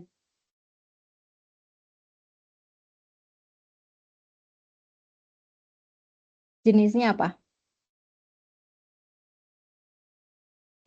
Ada yang Kutu air, Bu. butuh air. Crustacea. Iya, betul. Jadi dia crustacea ya. Yang artinya selama hidupnya tidak selalu bentuknya zooplankton terus gitu ya. Tapi dia bisa lebih besar lagi gitu dari zooplankton. Ada lagi Cirripedia. Ada yang tahu Cirripedia? Cirripedia. Cirripedia ini banyak kan tritip ya kalau yang tahu tuh Barnacles. Barnacles itu yang sering nempel-nempel jadi apa sih? Di kapal-kapal, di bangunan pelabuhan tuh loh yang nempel-nempel. Nah, itu Barnacles ya, yang nempel-nempel. Nah, dia kan juga artinya tidak selama hidupnya dia bentuknya zooplankton gitu ya. Jadi dia tidak bentuknya planktonik sepanjang hayatnya. Terus ada lagi echinoderm. Echinoderm contohnya apa? Ini kan ada yang echinoderm juga naik nih. Contohnya apa echinoderm? Bintang laut. Ya, betul. Nah, itu juga dia tidak berbentuk planktonik terus ya. Karena dia akan menjadi bentik ya biasanya. Bentos digolongkan sebagai bentos. Nah, disinilah yang bisa menjadi salah satu penemuan lagi juga gitu bahwa ternyata pada saat red tide event itu banyak biota-biota yang dalam bentuk dewasanya non planktonik gitu ya memanfaatkan kondisi itu untuk spawning gitu. Jadi kondisi dia pada saat red tide event ini terdeteksi banyak, artinya pada saat larva dia mereka banyak ya saat itu kan. Larva banyak means mereka habis berarti dilakukan setelah adanya proses spawning tadi kan atau sporanya keluar gitu kan. Bisa jadi gitu ya salah satunya. Ya makanya ternyata red tide event ini dimanfaatkan untuk beberapa, biota gitu seperti tadi mungkin bintang laut, ada yang Brachiopoda tuh, apalagi tadi ya, kutu air atau mungkin Cirripedia ini salah satu contohnya adalah, tritip, barnacles gitu ya. Itu memanfaatkan kondisi banyaknya fitoplankton untuk membelah-belah diri, memperbanyak diri juga gitu. Jadi untuk spawning. Makanya di sini ada satu abstrak grafik abstrak di sini yang memperlihatkan bahwa ternyata red tide di sini yang terjadi itu menekan kehadiran si kopepod gitu ya, tapi ternyata larva invertebrates gitu ya, beberapa gitu ya, tadi kerang-kerangan, ada kepiting, ada blue babi gitu ya, dan ada apa namanya, udang-udangan gitu, itu meningkat gitu. Jadi si komposisi yang lainnya nih, gitu, komposisi lainnya meningkat pada saat itu. Pada saat red tide event. Sedangkan yang kopepod dia seumur hidupnya zooplankton itu menurun abundance-nya gitu dibandingkan yang lain. Jadi salah satu kesimpulannya gitu ya, kesimpulan yang diambil di sini, oh berarti HABS ini bisa menjadi salah satu proses repletioning self daripada si zooplankton itu atau beberapa invertebrates yang ada di daerah tersebut. Karena pada saat red tide ternyata larva-larva invertebrates ini naik gitu jumlahnya. Jadi kan yang kita temui, yang kita ambil sampelnya kan plankton ya. Artinya pada saat plankton ini kan dia pada saat larva. Nah, larva ini ternyata tinggi pada saat red tide.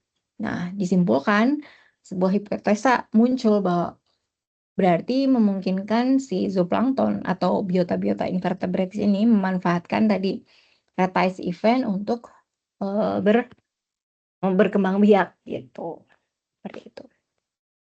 Terus ada beberapa menggunakan tadi indikator spesies juga INVAL, kita mendeteksi beberapa spesies zooplankton yang punya keterkaitan dengan kondisi red tide event, red tide years di sini. Nah, itu ada beberapa di sini nih. Jadi ada 6 zooplankton spesies sebagai indikator spesies punya positif korelasi terhadap HABS gitu ya, dan potentially bisa dijadikan sebagai prediksi untuk occurrence-nya daripada HABS tadi. Tuh ada dari Nidaria, Aurelia, namanya bagus nih. Terus ada dari Mollusca juga ada, terus kemudian Echinoderm, ada dari Rotifera dan juga Annelid. Jadi 6 spesies ini kalau kita temui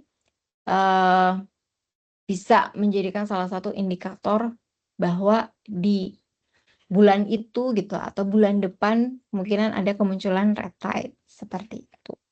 Jadi satu temuannya indikator spesies terkait HABS event, temuan lainnya adalah di sini beberapa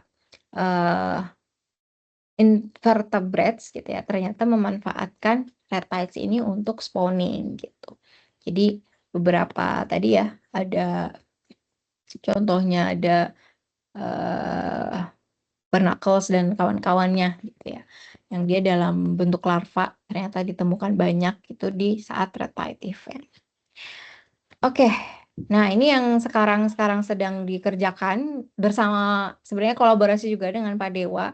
Jadi memanfaatkan DNA metabarcoding ini juga untuk melihat bagaimana sih seasonal zooplankton spesiesnya ya. Jadi kondisi dinamika spesies zooplankton ini terutama di daerah perairan pantai utara ya. Pantai utara kaitannya dengan sea level rise yang sudah banyak terjadi ya di beberapa pantai utara, daerah utara. Di Indramayu, Cirebon juga ada, kemudian di Demak, di daerah, ya pokoknya di daerah utara tuh hampir semuanya udah kena sea level rise itu efek dampaknya. Dan juga giant sea wall yang sudah diketok palu akan dibangun gitu ya di pantai utara Jawa, sepanjang pantai utara Jawa. Nah, perubahan-perubahan ini, entah itu sea level rise secara alami gitu ya, climate change itu dan juga giant sea wall, yang di mana itu adalah salah satu bentuk proteksi yang dibuat oleh manusia gitu. Itu juga akan mempengaruhi kondisi habitatnya, biota-biota yang ada di situ. Otomatis dari segi kondisi environmentalnya juga pasti berubah, kondisi lingkungan berubah, besar kemungkinan ekosistem juga akan berubah. Ekosistemnya berubah, ya itu kita bisa melihat bagaimana kondisi food stocknya ke depannya, berkaitan dengan climate change, dan juga di sini ada giant sea wall itu. Nah, itu yang sedang dilakukan 2 minggu, per 2 minggu juga kita ambil sampel di pelabuhan Cirebon, ini yang sudah dilakukan gitu bersama teman-teman asisten lab di Cirebon juga. Di sini mungkin ada yang kenal kakak tingkatnya. Ya, ini yang sedang berjalan, dan tahun ini harapannya sih bisa membuahkan paper ya, Pak Dewa. Untuk Min. riset ini. Ya, itu mungkin dari saya, Pak Dewa. Sudah panjang lebar sekali, mungkin terlalu lama. Demikian, kalau misalnya ada pertanyaan, ada kekurangannya mohon maaf. Kalau misalnya ada pertanyaan, silahkan dikembalikan ke Pak Dewa. Ya. Terima kasih Bu Dayu. Materinya sangat menarik ya. Apalagi yang materi kali ini udah mulai berkaitan dengan Cirebon. Ya, silakan untuk mahasiswa untuk bertanya. Ada waktu diskusi ini 20 menit. Silakan Adri Firmansyah.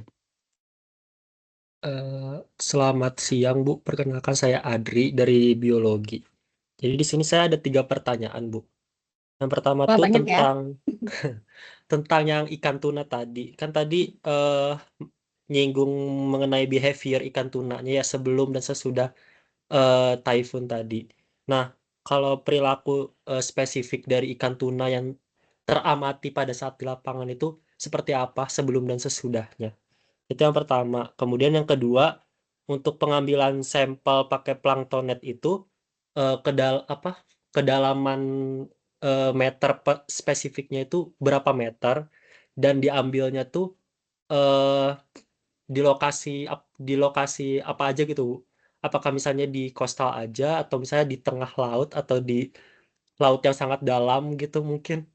Kayak gitu. Terus yang terakhir, untuk penumpukan nutrien yang menyebabkan algal blooming itu apakah ada di waktu tertentu atau musim tertentu, dan penyebab adanya penumpukan nutrien yang menyebabkan algal blooming itu apa gitu Bu.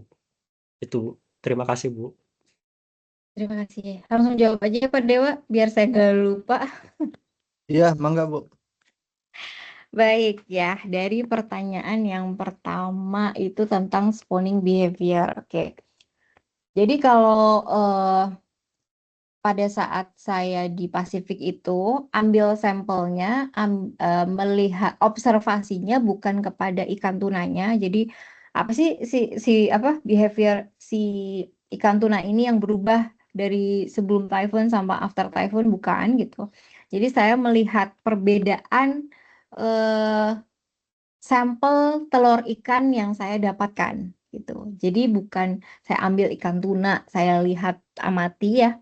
Jadi memang untuk behavior dari segi apa ya, secara mungkin apa ya, kalau bahasa biologinya ya, anatominya atau fisiologinya itu saya nggak paham, kurang paham di sana ya, karena memang yang diobservasi bukan itu. Jadi mungkin saya share lagi ya slide PPT-nya. Oke. Nah, di sini, oke, kita ke slide pertama aja. Nah, di sini saya melihat itu membandingkan kondisi sampel telur ikan before and after typhoon gitu. Mana ya? Kalem. Wait. Nah, ini. Jadi yang sampel yang saya ambil di sini di Pasifik itu adalah telur ikan. Telur ikan ini diambil menggunakan suatu alat yang terpasang di dalam kapal. Nah, ini ya Kak Amasi dari CTD. Nah, ini. Jadi fish egg abundance yang saya bandingkan before after typhoon itu diambil sampelnya dari namanya alatnya KUFES, Continuous Underway Fish Egg Sampler. Jadi sepanjang kapal berjalan dia terus nyedot air gitu ya, terutama di sini permukaan ya paling ya permukaan banget, mungkin paling dalamnya 2 meter kali ya yang keambil gitu ya. Keambil, kesedot gitu ya, terus jadi disaring. Jadi si alat ini itu nyedot air, buang air gitu ya, nyedot air, buang air. Jadi kesedot melalui pipa ini. Ini ya kelihatan nggak sih kursornya, Pak? Enggak, kayaknya apa versi lasernya harus diaktifkan supaya Oh, oke. bisa Iya. kelihatan. Nah, jadi ini di sini air gitu ya kesedot dari permukaan selama kapal berjalan terus-menerus diambil. Nah, nanti di sini itu kayak semacam dihomogenize gitu ya, dikocok gitu. Terus dia nanti turun airnya ke sini, di sini ya. Di sini nanti tersaring. Nah, ini adalah saringan sih sebenarnya. Gampangnya ya, saringan ini untuk menangkap segala macam apa namanya? Benda gitu ya. Yang utamanya tujuannya kita pengen memperangkap si telur-telur ikan gitu. Tapi seringkali kita juga mendapati di sini zooplankton, fitoplankton juga ada gitu. Karena mesh-nya memungkinkan untuk zooplankton masih masuk. Kadang kita juga ada di tempat-tempat tertentu isinya tuh rebon. Banyak banget di sini. Jadi kita menggunakan ini KUFES gitu ya atau Continuous Underway Fish Egg Sampler. Nah, di sini saya ambil sampel itu pagi dan malam. 2 sampel saya bandingkan. Jadi maksudnya kenapa diambil pagi dan malam? Karena kita tahu bahwa ikan gitu ya, itu juga punya behavior yang namanya diel vertical migration ya. Diel vertical migration itu beberapa biota, zooplankton juga salah satunya. Terus kemudian ikan juga memanfaatkan waktu malam hari untuk naik ke permukaan untuk salah satunya mencari makan gitu. Terus kemudian siang hari mereka balik lagi ke daerah mesopelagic zone. Jadi itu daerah vertical migration yang bisa kita amati juga di sini. Jadi di siang dan malam saya ambil sampelnya, kemudian saya bandingkan gitu. Di sini saya juga ambil data beberapa wind speed data, environmental data, otomatis salinitas, terus kemudian ada klorofil juga. Klorofil ini menunjukkan kondisi fitoplankton ya. Terus ada temperatur dan sebagainya. Terus kemudian, nah data dari kecepatan angin itu kan typhoon ya. Nah, masing-masing fish egg ini itu saya isolasi gitu ya. Beda dengan yang tadi DNA metabarcoding, kalau ini DNA barcoding aja. Karena saya ambil satu persatu, telurnya saya pisahkan satu persatu, individualnya saya ekstraksi, kemudian saya PCR, amplifikasi untuk dapat gen CO1 gen ini untuk ikan. Kemudian nanti di sequencing menggunakan Sanger sequencing, individual sequencing, dan setelah itu diversity analysis. Nah, dari situ itu nanti dapat gitu. Ini ada metode yang lainnya ya untuk approval result yang saya dapat tuh seperti apa. Ini wind speed kondisi pada saat typhoon gitu ya. 2018, 2019, 2020, 2021.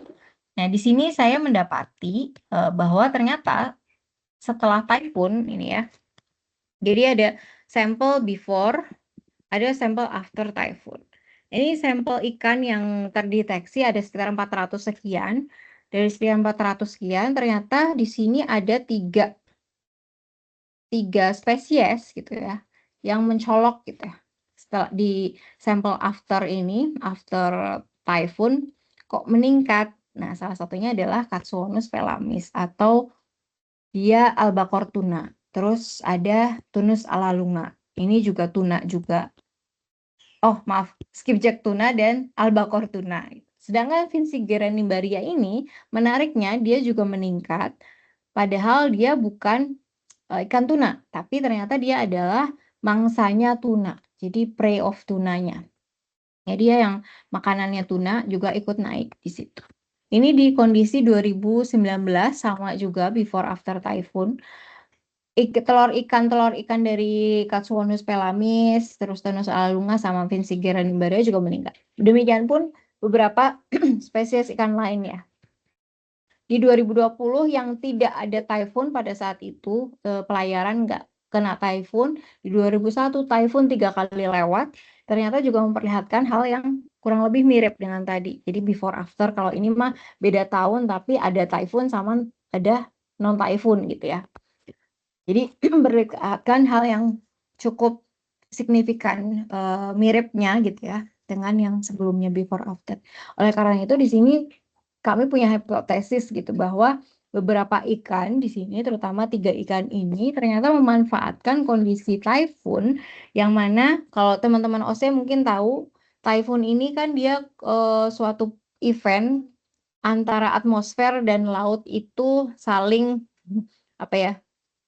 Intinya ada event yang met ocean gitu ya, meteorological dan ocean itu membentuk suatu apa namanya typhoon gitu ya, lingkaran angin itu gitu ya, pusaran angin yang pada akhirnya mengakibatkan kondisi upwelling. Jadi nutrien-nutrien yang ada di dasar laut itu akan naik ke permukaan. Nah, kondisi itu yang disinyalir salah satunya untuk dimanfaatkan oleh ikan-ikan tadi untuk bertelur gitu ya, spawning, melakukan pemijahan di situ. Makanya hipotesisnya seperti itu. Nah, hipotesis ini didukung juga oleh beberapa penelitian-penelitian yang lain di daerah bukan daerah Pasifik, Atlantik gitu ya. Di Atlantik juga ada temuan-temuan tersebut, hanya saja itu di daerah port, di daerah coastal area yang dimana hurricane kalau di sana juga menginjus atau mengundang si ikan-ikan ini untuk spawning gitu ya. Jadi behaviornya ikan ini kok berbeda dengan yang biasanya. Kalau di daerah sana ya, daerah Atlantik, itu di daerah estuarinya ada yang mengamati fish sounds production. Kalau kita tuh ada namanya echo sounder untuk menangkap sinyal-sinyal suara-suara gitu ya, suara biomasa, suara ikan gitu. Di situ terdengar suara produksi ikan itu lebih tinggi pada saat setelah gitu, just after hurricane gitu. Terus ada juga penggeseran masa spawningnya lebih cepat gitu ketika after typhoon. Nah, seperti itu. Jadi ternyata typhoon ini ada dampaknya terhadap tadi behavior untuk ikan-ikan memanfaatkan kondisi banyak melimpahnya makanan tadi gitu ya, nutrien tadi itu untuk bertelur atau bermijah seperti itu. Itu pertanyaan pertama terjawab tidak ya, Adri? Semoga terjawab. Terjawab, Bu. Oke. Nah, untuk pertanyaan yang kedua, ini berkaitan dengan planktonet ya. Kapan di mana gitu ya, di kedalaman berapa bisa kita ambil sampel, apakah bisa di coastal, apakah bisa di perairan tengah laut? Jawabannya di semua lokasi bisa. Jadi di coastal area biasanya kalau saya sih lebih prefer, jadi ada 2 metode biasanya, horizontal dan vertikal. Jadi pengambilan data bisa horizontal dan vertikal ya. Kalau saya prefer horizontal line gitu ya. Jadi digeret gitu kalau tadi kan jadi kita memasukkan beberapa volume air gitu, kita hitung berapa meter, kemudian volume air yang masuk berapa, artinya nanti jadi kita tahu kelimpahannya per berapa liter volume gitu kan. Nah, terus ada juga metode yang tadi apa sih namanya, vertikal. Jadi ya kita jatuhin sampai dasar si apa namanya planktonetnya, kemudian kita ambil tarik ke atas. Untuk pantai-pantai atau daerah coastal area, daerah pelabuhan yang tidak terlalu dalam ininya ya, apa kedalamannya gitu ya. Ya misalnya cuma 2 meter gitu ya, kedalamannya ya mending pakai yang horizontal. Jadi berapa meter ditarik planktonetnya gitu, kemudian nanti diambil. Nah, kalau yang dia mungkin ada kali 10 atau 6 meter gitu bisa kita pakai vertikal. Karena sepengalaman saya dari yang vertikal itu jauh lebih sedikit kita dapatnya dibandingkan yang horizontal. Karena mungkin ya tadi volume air yang masuk ke dalamnya juga tidak terlalu banyak, pun dengan spasialnya. Spasialnya kan tadi kalau horizontal kita pakai bolak-balik berapa meter, kalau vertikal cuma dari bawah ke atas gitu. Jadi spasialnya lebih dikit. Nah, tapi untuk di tengah laut itu kita juga bisa lakukan si horizontal itu. Nah, kalau tengah laut kita pakai ini.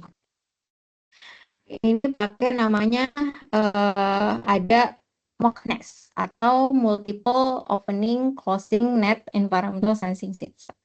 Jadi sama sebenarnya prinsipnya dengan tadi apa namanya plankton net pada umumnya, tapi di sini kita atur dengan wireless. Ya, gitu ya. Jadi di sini dipasang ada kalau tergantung tujuannya ya. Kalau misalnya kita pengennya cuma pengen lihat di permukaan ya udah permukaan aja. Tapi kalau di sini kita ada pengen melihat sampai kedalaman 1000. Seperti yang saya lakukan di sini di Pasifik dari 0 sampai 1000 dibagi beberapa layer gitu ya. Jadi 0 sampai apa tadi ya 50 sampai 100, kemudian 100 sampai 200 sampai 400 700 1000. Nah, itu kita pakai multiple closing net, opening closing. Itu kita atur dari kapal. Kita celupin semua tuh ya. Jadi kondisinya di sini ada nggak sih fotonya, videonya ya? Kondisinya semua ditumpuk nih. Jadi ada berapa net nih? 9 net gitu ya. Jadi yang paling terbuka paling bawah nih. Yang terbuka paling bawah. Kemudian setelah masuk ke kedalaman yang paling bawah yang kita tuju saat itu 1200 ya, 1200. Jadi ini nanti sampel net yang pertama ini sampel bulky, jadi 0 sampai 1200. Pada saat di kedalaman terdalam atau kedalaman tertentu misalnya 1000 kita tutup. Otomatis yang kedua kebuka ya. Yang ini nanti ketutup gitu ya. Terus yang kedua kebuka. Nah, dari yang kedua itu targetnya 1000 sampai 700. Berarti pelan-pelan dinaikkan.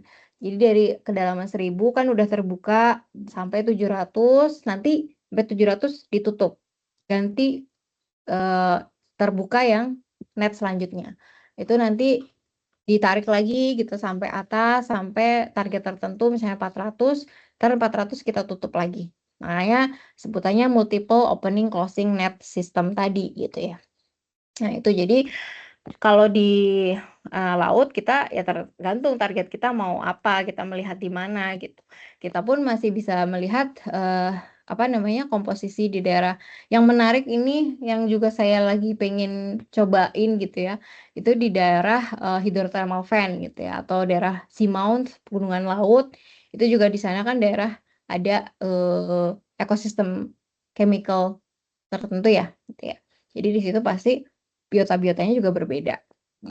Nah, biasanya kalau teman-teman biologi fokus concern-nya melihat bakterial thermophilic gitu ya. Yang ada di sana apa saja yang mungkin bisa dimanfaatkan untuk bagian pharmaceutical dan sebagainya gitu. Nah, kalau saya memang lebih ke biodiversity-nya itu seperti apa ada apa saja sih di sana gitu. Jadi tergantung mau tujuannya ambil di kedalaman berapa itu bisa aja. Gitu ya. Terus apa lagi ya? Ada yang belum terjawab? Yang satu lagi eh, Adri, pertanyaannya apa ya yang terakhir yang ketiga? Yang tentang nutrien, Bu. Oh iya, Kenapa sih nutrien itu bisa ada menumpuk di satu tempat dan menyebabkan alga bloom gitu? baik ya. Ini nutrien, pengkayaan nutrien atau ya tadi ya, akumulasi nutrien yang banyak kita sebutnya sebagai eutrofikasi. Akumulasi nutrien ini yang kita sebut nutrien adalah tadi ada nitrat, fosfat, yang mana mereka ini seringkali amonia juga ya, dan silikat juga ada nutrien tersebut juga. Itu seringkali kita dapat dari mana coba? Kebanyakan dari aktivitas manusia. Ya, jadi secara naturalnya kita dapat dari limpahan air sungai gitu ya atau runoff sungai, discharge dari river, yang mana river ini juga hasil daripada limpasan limbah rumah tangga, limbah industri, kemudian limbah peternakan, perkebunan, pokoknya dari hulu ke hilir itu nutrien-nutrien itu otomatis makin bertambah gitu. Kemudian pergi ke laut. Nah, selain dari sumber itu, di satu sisi secara naturalnya di laut itu juga ada komponen-komponen itu. Dari mana gitu ya? Nah, dari tadi sedimen-sedimen yang ada gitu ya. Ada volcanic activity yang mungkin gunung berapi. Terus juga ada atmospheric kalau ini lebih ke kalau hujan presipitasi gitu ya. Itu juga bisa gitu. Tapi artinya banyak sekali nutrien itu kebanyakan dipengaruhi oleh anthropogenic activity, aktivitas manusia. Makin banyak aktivitas tadi tersebut ya limbah-limbah. Sebenarnya ya tadi nitrit, nitrat, amonia, fosfat dapetnya dari mana? Banyak dari limbah, limbah manusia gitu ya, limbah rumah tangga, limbah perkebunan gitu ya, pertanian. Itu dapat dari sana, termasuk juga tambak gitu ya di daerah pesisir itu juga banyak gitu ya. Nah, makanya kenapa di sini biasanya blooming terjadi seringkali ada di daerah pesisir. Jadi kalau misalnya teman-teman lihat ya secara kalau kita ada namanya metode citra satelit kan ya, kita melihat klorofil sebagai salah satu representatif kondisi mikroalga atau fitoplankton gitu ya. Itu banyakkan konsentrasinya tinggi itu di daerah pesisir gitu ya, daerah pantai. Nah, karena daerah tersebutlah yang nutriennya jauh lebih banyak. Kalau di daerah lepas pantai atau tengah-tengah samudra gitu ya, itu disebutnya sebagai oligotrofik, yang memang nutriennya bisa dibilang lebih jarang, sangat jarang gitu, karena limpahan dari sungai sumber utamanya itu jauh gitu kan ya. Ya kita di laut itu memanfaatkan kondisi sirkulasi air laut dalamnya, terus kemudian mungkin disposisi dari air hujan, itu aja yang dimanfaatkan nutrien-nutriennya. Nutrien blooming terjadi di tengah laut bisa ketika tadi ada upwelling.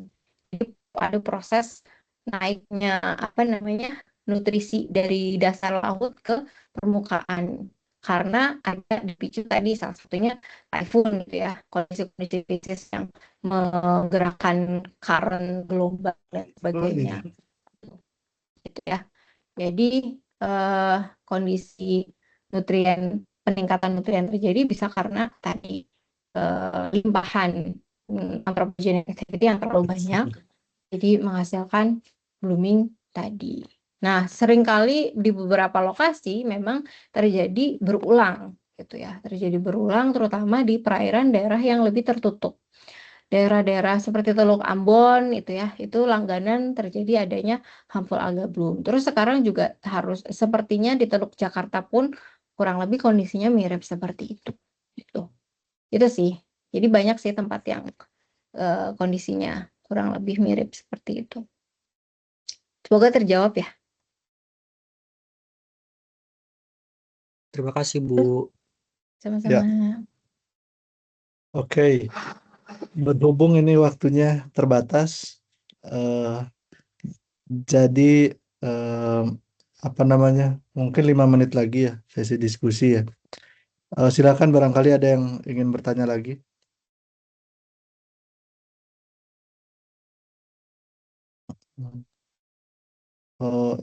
Saya ada pertanyaan, Bu.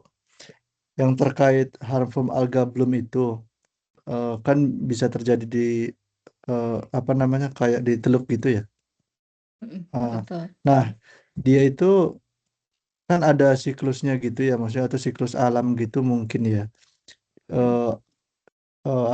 Dan dia menyebabkan ikan-ikan mati gitu, tapi kan ada siklusnya juga.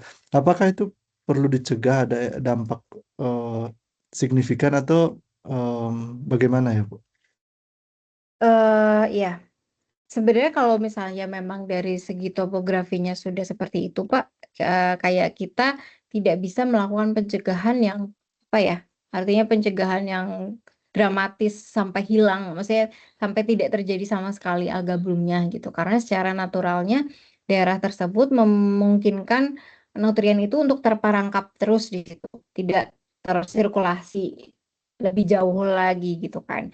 Cuman yang bisa kita lakukan ya tadi untuk mengantisipasi lebih mengantisipasi alga bloom yang jauh lebih banyak gitu. Artinya ya dari sisi limpahan dari sungainya terutama gitu ya, anthropogenic activity-nya kita lebih kurangi, minimalisir mungkin di sananya untuk mengurangi, meminimalisir efek daripada alga bloom yang lebih parah dibandingkan yang sebelumnya sudah terjadi gitu. Karena sebenarnya memang ya tadi secara seasonal ketika musim kemarau jauh mungkin lebih memungkinkan terjadi hal itu karena kan kondisinya air hujan sangat sedikit ya, jadi pengenceran air laut juga terjadinya sangat sedikit gitu kan.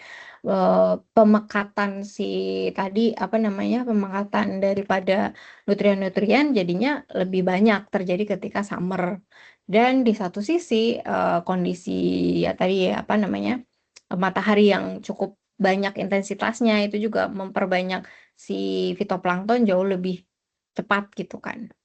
Nah, itu sebenarnya tidak bisa dihindari. Yang bisa kita perbuat gitu ya, di satu sisi ya itu tadi meminimalisir ketika di daerah tertentu gitu kan, Mbak. Tapi ada daerah-daerah tertentu yang alga bloom-nya makin tahun nih makin banyak ya karena sebenarnya bisa dihindari, tapi karena tadi kondisi aktivitas manusianya yang jauh lebih tinggi, chemicals-chemicals yang dipakai lebih banyak, akhirnya buangan limbahnya juga makin banyak, yaitu yang menjadikan si kondisi laut tersebut, alga bloom yang tadinya nggak ada gitu ya, tiba-tiba jadi ada, makanya ikan-ikan mungkin makin kondisi kualitas air laut jelek, ikan-ikan makin menjauh gitu ya dari daerah pantainya gitu.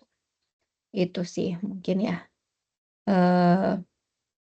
Nah, satu sisi yang bisa dilakukan ya dari kita rumah tangga gitu ya, apa namanya, limbah rumah tangga, limbah pertanian, limbah perkebunan, juga limbah dari industri kayak gitu berusaha untuk memenuhi sesuai dengan IPAL yang ada lah gitu. Jadi tidak semua masuk ke sungai, badan sungai gitu kan. Apalagi kalau industri kan seharusnya mereka punya IPAL gitu ya, pengolahan air limbah gitu, yang bisa meminimalisir zat-zat atau nutrien-nutrien yang tadi menjadi beban pencemar di perairan gitu. Itu. Kalau misalnya limbah rumah tangga ya kita coba minimalisir tadi limbah-limbah di sungai gitu kan. Kalau dari limbah apa mungkin apa air grey water gitu ya atau black ya di rumah kita mah masuk sanitasi gitu ya, masuk aja gitu kan. Tapi kalau misalnya sampah-sampah organik, sampah-sampah terutama organik sih gitu, yang dibuang sembarangan di laut atau di sungai gitu. Itu kan yang sebenarnya juga menjadikan suatu kemirisan tersendiri ya. Polusi laut makin tinggi, kondisi beban pencemarannya juga makin tinggi, salah satunya tadi kondisi nutrien ya makin tinggi, itu sih. Itu Ya, Pak. ya, oke. Ya, makasih Bu jawabannya. Jadi ini ya pengendalian lebih tepatnya Ya. supaya tidak penyebarannya tidak lebih luas lagi. Om, ya berhubung waktu sudah habis ya, saya kira kami berterima kasih atas kesediaannya Bu untuk mengisi ini. Topiknya menurut saya atau apa namanya baru dan fresh gitu. Eh, terus mm,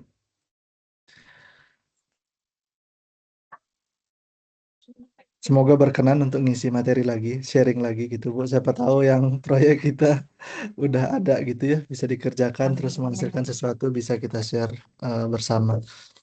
Em, Iya kurang lebih begitu sih Bu. Nanti apa namanya? eh, nanti kita follow up bersama lagi barangkali ada yang bisa dikerjakan untuk Cirebon. Oke, sip. Ya, makasih Bu Dayu. Ya, terima kasih banyak Pak Dewa dan juga teman-teman yang sudah hadir. Mohon maaf kalau ada kurang salahnya ya. Mudah-mudahan ada hal yang bermanfaat yang bisa diambil dari celotehan tadi ya. Ya, terima Ya, kasih banyak atas undangannya. Saya pamit dulu ya Pak ya. ya, ya, Terima kasih. Assalamualaikum warahmatullahi wabarakatuh. ya. Oke, kurang lebih demikian ya materi dari Bu Dayu. Kita lanjut sedikit terkait tugas ya. Em, jadi minggu lalu kan seharusnya agendanya metode untuk reviewnya udah ditentukan. Terus hari ini udah ada abstraknya gitu ya. Mungkin dari kelompok satu dulu ya. Adri, bagaimana kemajuan sejauh ini progresnya? Silakan Adri. Oke Pak, jadi untuk minggu kemarin kita udah mencari beberapa literatur jurnal, eh, kayaknya lebih dari 20 mungkin ya. Terus sekarang juga udah membuat abstrak juga sih Pak. Oke, jadi metodologi dan abstraknya bisa ya dikirim ya hari ini. Insya Allah Pak. Oke. Oke, terima kasih Adri dari kelompok satu, Adri dan tim ya dari kelompok satu. Selanjutnya dari kelompok dua, Alia, gimana progres sejauh ini? Silakan. Ya Bapak, kemarin kan saya yang kelompok 2 ada revisi ya Pak kalau pas waktu Zoom di hari H-nya. Terus saya udah follow up lagi ke Bapak terkait judul, akhirnya ngambil yang potensi mikroalga laut sebagai agen antibakteri itu. Terus udah nyari beberapa jurnal juga, udah dapet dan udah dibuat juga abstraknya Pak. Oh, metodologinya udah belum? Metodologinya Uh, untuk metodologi penelitian di ininya atau metode bukan, kita bukan. cari Metodologi kamu atau kalian tim kelompok dua itu menyeleksi batasan paper seperti apa yang akan di-review gitu.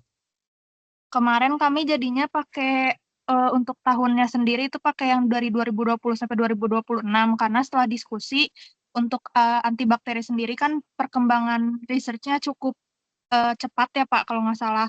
Jadi akhirnya Hmm, kita coba ya. pakai dari 2020 sampai 2026 gitu. Terus untuk batas-batasnya sendiri mikroalganya mikroalga laut, terus antibakteri sama batasnya itu di farmatikal Pak. Oh, Jadi memang kesehatan gitu ya. ya untuk kesehatan. Ya, ya. Oke, saya kira cukup jelas ya. Iya, terima kasih Alia. Barangkali ada pertanyaan dari kelompok satu ataupun kelompok dua. Jadi bisa ya Alia kumpul ini ya metodologi dan abstraknya hari ini ya. Em, ya. Barangkali ada pertanyaan lagi terkait tugas. Jadi minggu depan libur kan ya tanggal 3. Terus tanggal 10 itu UTS ya. Jadi ini setiap kelompok nanti presentasi dan draft manuskrip full yang akan disubmit itu udah harus ready ya. Em, Ya nanti presentasinya seperti apa gitu ya. Nanti akan dijelaskan di EduNext gitu ya. Maksudnya setiap kelompok itu dapat waktu berapa menit gitu ya, diskusi berapa menit, sistem penilaiannya seperti apa gitu ya. Tapi yang harus pasti itu adalah selain itu adalah draft manuskrip review yang siap disubmit itu harus sudah siap ya. Oke, ada pertanyaan? Pak mau bertanya Ya, silakan Adri. mengenai draft manuskrip itu yang pernah di-share sama Bapak gak yang apa? Yang ada abstrak, introduction kayak gitu-gitu atau kayak cuman kasarannya aja yang udah kita baca literaturnya? Enggak, udah ready kan kemarin udah dikasih formatnya ya. Iya, oh berarti Heeh. sampai conclusion ya Pak? Sampai conclusion, sampai reference pokoknya eh, udah siap untuk di submit ke publishernya seperti yang tertera di ini ya, di tugas panduannya. Oke Pak. Oke, ada lagi pertanyaan? Bapak mau izin tanya juga sedikit terkait format bentuk manuskripnya itu apakah Heeh, yang pakai 2 kolom atau 1 kolom aja, Pak? Kan maksimal itu 15 page ya, Pak. heeh. Nah, ini kan bentar ya, coba saya buka EduNext. EduNext baru hmm,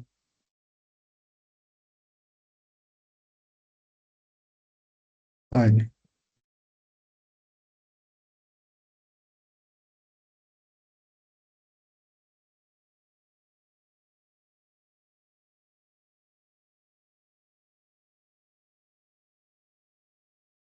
Oh, sebentar. Tugas UTS. Em, oh, ini kan manuskrip formatnya udah ada ya. Terus, dan di sini itu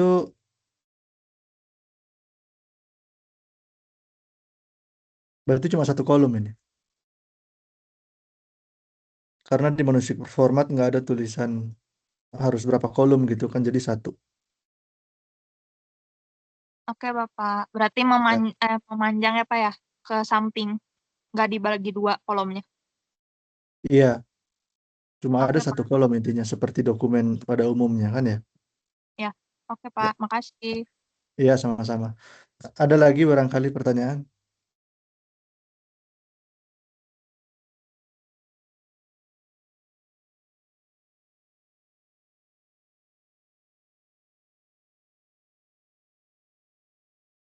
Oke ya. Punten Oh Pak, ya, tapi silakan di silakan.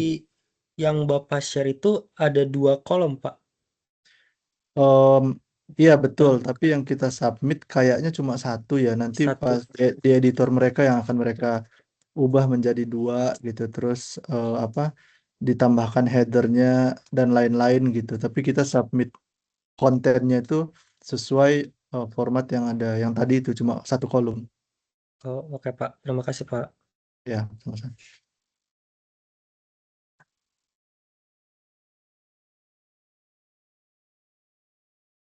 Oke, barangkali ada lagi pertanyaan?